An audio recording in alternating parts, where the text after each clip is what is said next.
You're listening to the Rainmaking Podcast, hosted by high-stakes headhunter, author, and professional speaker, Scott Love.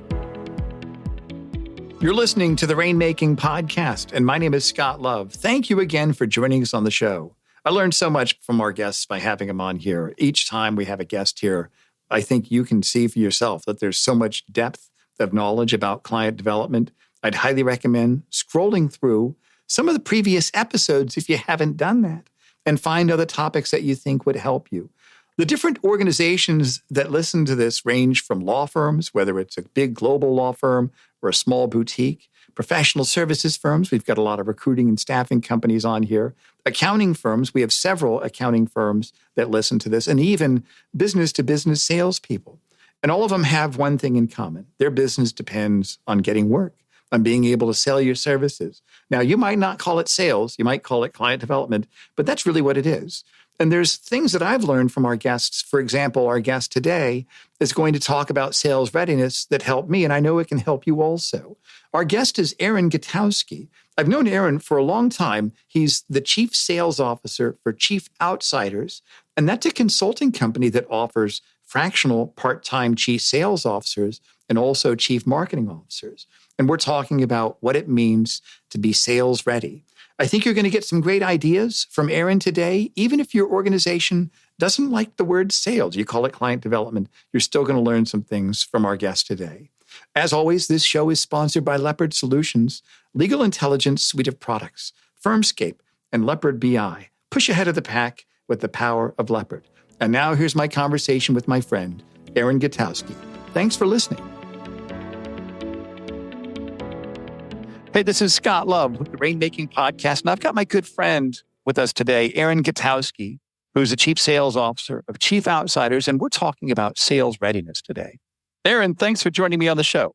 Hey, you're welcome, Scott. It's great to speak with you this morning. Yeah, and it always is good to spend time with you. We go way back, and I'm excited to reconnect with you here in this format where you're sharing ideas that can help people that are in sales. And that's what this show is all about. And this particular episode is probably going to be focused more on those people that are really doing sales as their core focus area. And so let's get into some working definitions here. And you have a solution that I think will help a lot of people listening. And I'm really interested in learning more about that. But we call it sales readiness. What does that mean exactly, Aaron? If we're going to define that from the perspective of somebody that's chief sales officer, running an organization of salespeople, what would that mean? So the sales readiness assessment is a way to examine your entire sales organization. And we break it down into 4 areas. We call them the 4 Ps. Mm-hmm. That would be your people, your process, your platform, and your performance. Mm-hmm. And then we look at each of those areas separately.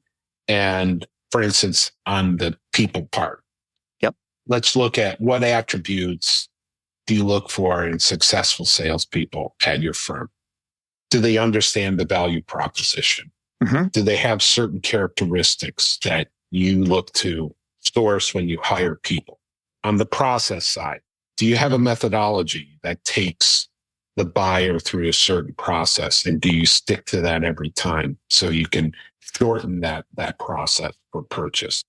Does the sales team have all they need to close deals? Do they have proposal templates? Do they have marketing collateral? Do they have cold call scripts? Do they have sales playbooks? These are all the things that we examine around process. Then in terms of the platform, that's really your tech stack. Typically, it involves a CRM, but what are other tools that can integrate into there, such as LinkedIn Sales Navigator? Mm-hmm. So you want to make sure you have a tech stack that makes sense for your size organization. And then finally, we look at performance. So does the firm have specific performance metrics around number of outreach mm-hmm. that a salesperson does? Do you have good insight into why you win deals and why you lose deals? Do you understand that? So those are the 4 Ps. Okay. And typically at Chief Outsiders, we're working with CEOs of companies that are operationally focused, well-run firms, but they struggle with the growth. They reach a certain size and they can't go beyond it. So right. Usually underneath that is maybe they're not in the right market, or maybe they can expand, take an existing product and go after new market segments. We look at all those things from a very strategic level. And then we look at all these 4 Ps to help them accelerate that growth. I hope that good. Makes sense. Yeah, so I like that. That's a good overview. And I think that kind of gives structure to what we're talking about here about its improvement. And so let me kind of review this, and I've got some questions for you about this. So you're dealing with people, process, platform, and performance. And so the perspective of somebody that's running a sales team, that's probably a good thing that they should even think of anyways, even if they use your assessment or not. But let me ask you this, from what you've seen with organizations that they've gone through your assessment and they've made changes. Why do you think it's hard for leaders of sales organizations to keep up with all this? What is it that you think contributes to them kind of missing some of those blind spots in any of those 4 areas? Yeah, I mean, a lot of times we're walking into a company where the CEO is doing all the sales. They don't have the people to do this. They don't have the process. They don't have platforms. They're not measuring any performance. This is the Rainmaker podcast. Their Rainmaker is the CEO. Mm-hmm. And if the firm is to grow, the CEO needs to be strategic and thinking about new products and new markets and managing a team that is outselling it for you. So when we go in, starting with the people, all right, let's look at who you have. Do you have any salespeople? No, we don't. Well, then we need to hire them. What attributes do we look for in a successful salesperson? Right. What kinds of things can they mirror from the CEO who's been successful selling this? And then the process. Do they have a step 1, step 2, step 3 that they go through every time they transact with a buyer? And then building a platform and a CRM. So here's an example. A company, and also in the legal sector, they're a legal recruiter, just like you, Scott, except they don't recruit attorneys. They recruit the senior people at large law firms, AmLaw 200 law firms. They'll recruit a chief marketing officer or a chief financial officer. The Rainmaker was the CEO of this firm. He wanted to grow. So he said, Aaron, I need you to come in, sell for me, and then build a sales team and build all these processes. Let's implement a CRM. We don't know how to do that. You've done it before. You can come in and show us what to do. So we did the people, process, platform, and performance. We didn't evaluate it. They didn't have any of it. We built it from scratch. Okay, so that's what we'll do for it. And I had a successful engagement with them for about 90 days. I came in as a chief sales officer on a fractional basis. I built all these things, and then I hired my replacement. So now they're doing very well.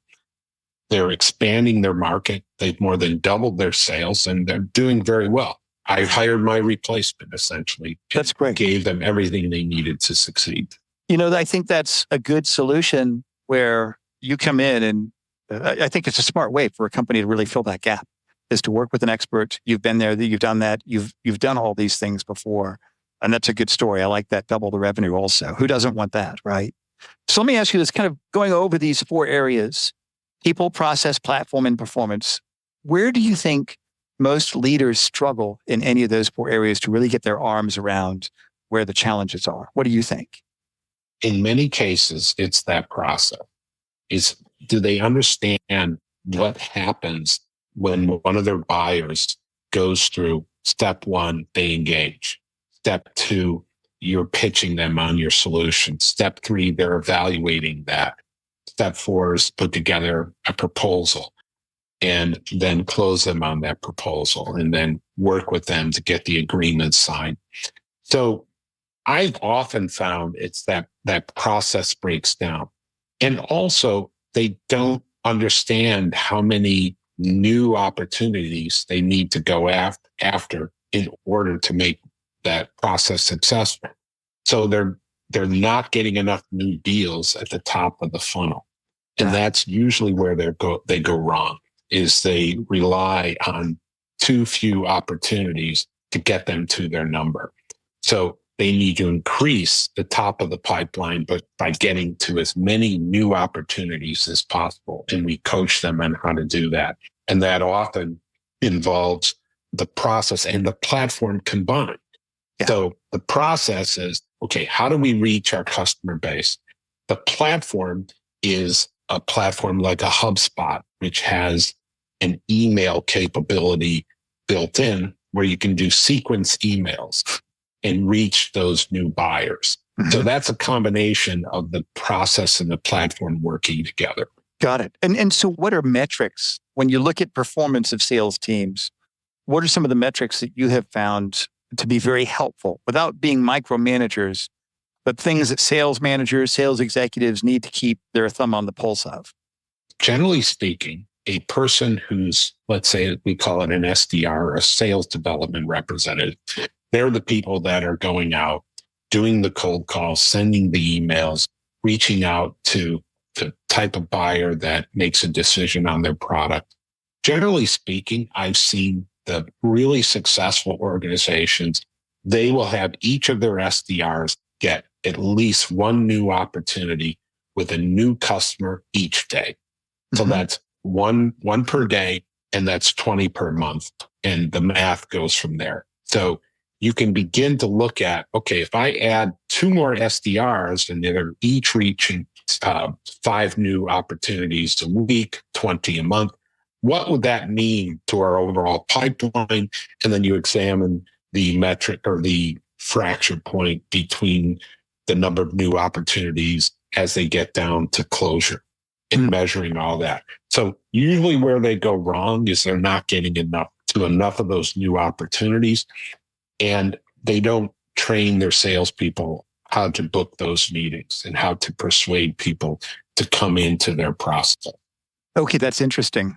So when you went into this organization that you talked about, or if you were going to do another assignment as an interim chief sales officer, and it's your first hour, you're in the office, and you've got to get your handle on these 4 areas. Where do you start? What do you do? What actions do you take when you really get started building something from scratch like this? Well, I'll talk about another client that I'm currently engaged with, and they operate in the not-for-profit sector. So they help not-for-profits get more out of their existing donor base. So we actually had them run through this assessment. I actually performed it and had them complete the survey. And we found that they were doing some things very well. But where it broke down is what I was just talking about in terms of the number of new opportunities they were getting out of each of their individual SDRs. So their structure was 3 SDRs and 1 salesperson. The salesperson would benefit from the meetings that were getting booked. But in some cases, they were these meetings that were booked, the people wouldn't even show up to them. So they really weren't doing a good job of qualifying.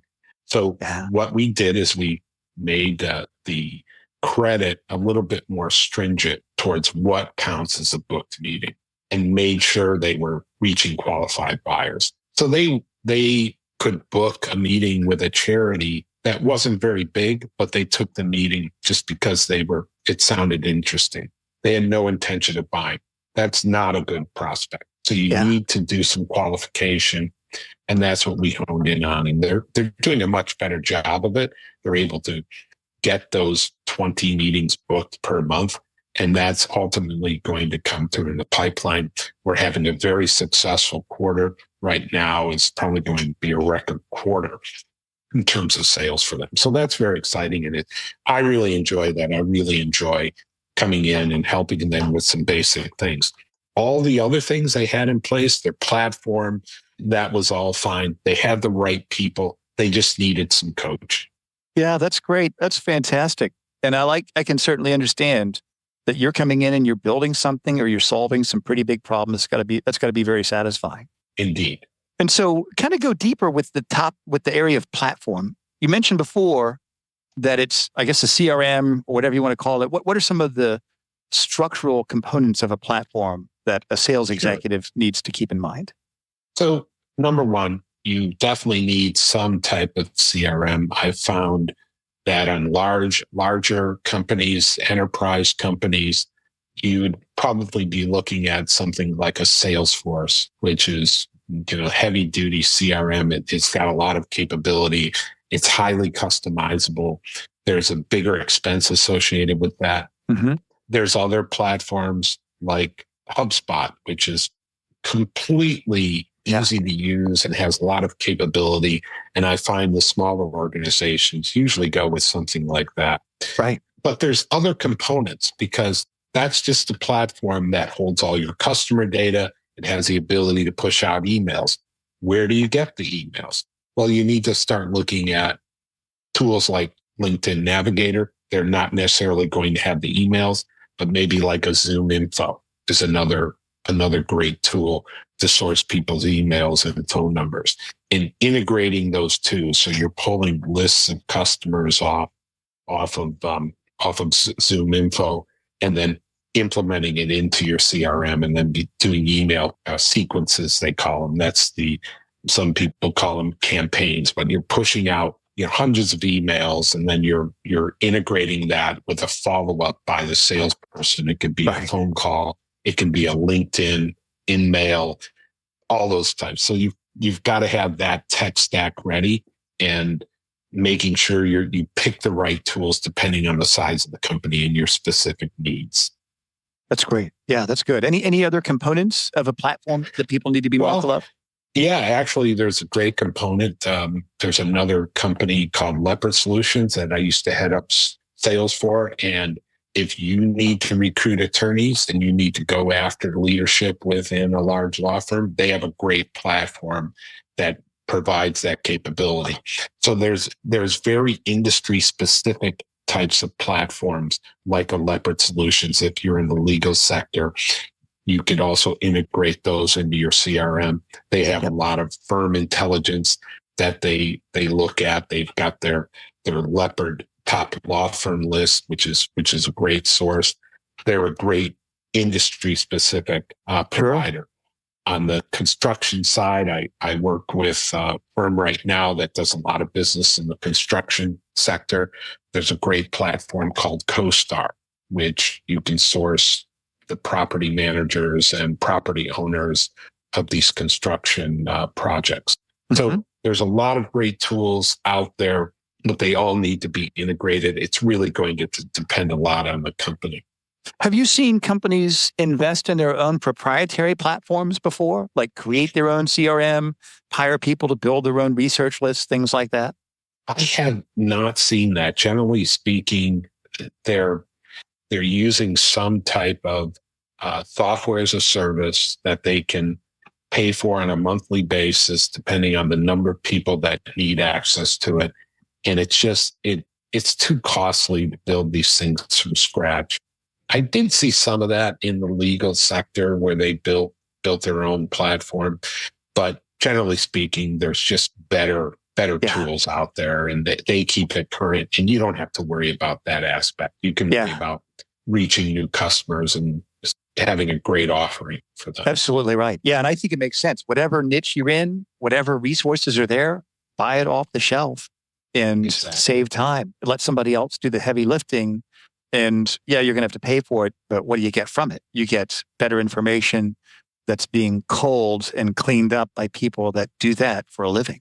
So I think that's always a good idea. Thanks for the shout out to our sponsor, Leopard Solutions, of our show. Yes. Also here, it's always great to have that happen. So hi, Laura Leopard. So let me ask you then, I like the structure that you gave. Would what you've shared, would that be appropriate for smaller sales organizations? Maybe an owner that has 3 people doing sales and maybe a couple of SDRs. Exactly. One of the things we can do is we can offer this assessment to any of your listeners. So if you want, we can talk about that right now. Yeah, tell me about that. And tell me about, and I know you mentioned that you have, and we'll put a special link on the show also, so that anybody listening, you can go there, you'll be able to get access to that. And what's the cost for that for our listeners there? Actually, normally we charge a considerable fee to do a sales assessment as part of our consulting. However, we're offering this on a no charge basis to any of the Rainmaker listeners. So we have a link to the survey. Step one was you fill out the survey. So your sales leadership, any of your sales, any of your marketing, even your CFO, they can fill this out. And the survey takes about 5 minutes to complete. Okay. We'll ask you a number of questions in each area. So the people, the process, the platform, and the performance. After you complete the survey, or all your people at your firm complete it, I will be notified through our internal systems that somebody's completed the survey and that we're to create a report. Mm-hmm. So step two is for me to get the report created and then reach out to you and say, hey, I've got this ready to go. Let's take you through it. We've identified, here's where your strengths are. Here's where you're doing well, but here's some opportunities for improvement. Now, step three, where we can help you with those opportunities for improvement, or you can do it on your own. You can just say, okay, I think I can figure that out. So really it's just a great way to get a handle on where things are. And what's really interesting is we can also coach you, and this would also be included as part of the no charge offering, is looking at the differences in the answers. Often the salespeople are really tough on themselves and they think they need a lot of improvement. Whereas the marketing people, like, everything's great. They're doing a great job. So you really can see, we'll see all the differences in the answers. And that also talks about communication. Does everybody understand the value proposition of the company? Oh, yeah. And then you get into some marketing issues around messaging and overall positioning of the firm. And chief outsiders can help you with that as well. So besides myself as a fractional chief sales officer, we also have chief marketing officers, which that's great. Got great experience as well. That's great, Aaron. Thank you for sharing this and for being on the show and for the offer up, for that to be a free offering. We will put the link on the show notes. And is there anything else you'd like our listeners to know? Like, tell us a little bit about your company with Chief Outsiders. Where are you all located? What kind of companies do you work with? Absolutely. Those sorts of things. So Chief Outsiders is a national management consulting firm. We've been in business for about 15 years. There's about 135 of us, fractional chief sales officers and fractional chief marketing officers. Generally, we work with CEOs who are, like I mentioned before, they're operationally focused, they're well-run firms, they know what they're doing, but they're just kind of stuck in a certain size. So we help them get into new markets, get into new product offerings, and then we actually execute and can deliver senior level sales experience, senior level marketing experience for a fraction of the cost of what you would pay for a full-time person. So many of the firms I work with, they can't necessarily afford my going rate as if I were a full-time person, but they can afford me on a part-time basis. And generally, I'm working with anywhere from 3 to 4 clients at any one time. So I divide my time. Of course, the real trick is they don't necessarily, they think I'm full-time because I'm in constant communication with them and I'm in sync with the strategy and so forth. So companies spend, like I said, in business for 15 years. We just had our 10th year in a row of being on the Inc. 5000 top company. Nice. So we're very proud of that. And we're based, our headquarters is in Houston, Texas. That's great, Aaron. Thank you so much for being here today and for sharing your wisdom. And again, for the offer for our listeners to take that survey for free. And I'm sure our paths will be crossing again, Aaron. Thanks for being here today. Yeah, thank you, Scott. I really appreciate the opportunity. Take care. Thank you for listening to the Rainmaking Podcast. For more information about our recruiting services for international law firms, visit our website at attorneysearchgroup.com. To inquire about having Scott speak at your next convention, conference, sales meeting, or executive retreat, visit therainmakingpodcast.com.